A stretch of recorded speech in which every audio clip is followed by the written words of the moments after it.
More than 16.5 million Americans gained marriage equality last week with decisive victories in Oregon and Pennsylvania. We have brand new lawsuits in the last few states that needed one, and the National Organization for Marriage has suffered even more losses this week. For the American Foundation for Equal Rights, I'm Matt Baum, and welcome to Marriage News Watch for May 26, 2014. Couples are getting married right now in Pennsylvania.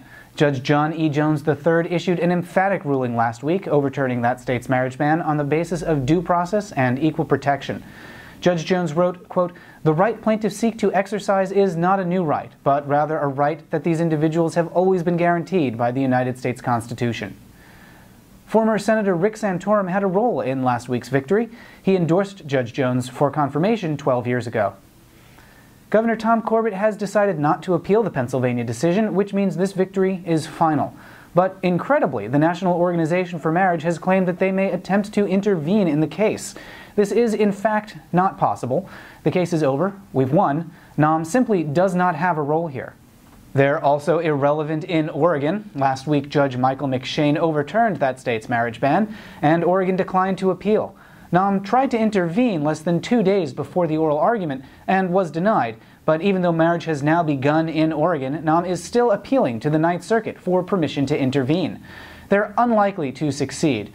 Last year, the U.S. Supreme Court ruled in Afer's case that the Prop 8 proponents had no standing to appeal, and NAM's claim for standing in the Oregon case is even weaker.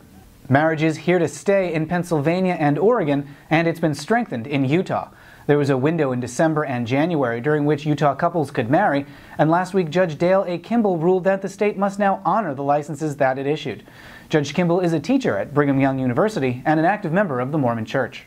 We're down to just one state with an unchallenged marriage ban, North Dakota, and soon that state may get a lawsuit as well. Last week, 4 couples sued Montana over its ban, and 6 couples sued South Dakota. Now several couples in North Dakota are preparing to file a lawsuit of their own.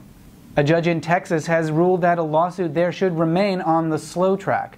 A federal judge overturned the state's marriage ban in February, and an appeal is now pending before the Fifth Circuit.